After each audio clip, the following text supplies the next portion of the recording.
hadlaya afka musabbix anigoo maxaan ku raaka waxa ka hadlaya suldaanka beelaha maaragtay beesha dhexe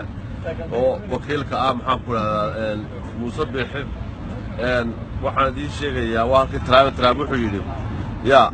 khaliijka waa sac ay ka dhamaadeen caanihii loodana markay caanuhu ka dhamaato waa la qalaa marka dantii laga lahaa waa laga gaaray haddaan anagu tayada Soomaaliland ka hadalnana ya dantii aanu ka lahayn waanu ka gaarnay bahar sama iyo maarta jaamac siyaad imika laga bilaabo waanu qalaynaa danaha yagiina waanu ka gaarnay laascaanoodna gacantana ku haynaa dad iyo muraatoona ka madahin imika laakiin qolyo kale yaanu maaragtay xiriir la samaysanna xiriir wanaagsan loo socdaa qolyaha ugaaryahan la yidhaahdo ya xaggaasaan u socnaa aada wasalaam markaa waxaan idinku sheegayaa idinku wargelinayaa hadday arrintaasi dhacdooda aragtaan wax la yaab laha waa qaadanina السلام عليكم يقرا وقال دونا هدي له نفس اللون تاعي هذا والسلام ساعه عروك لما ساعات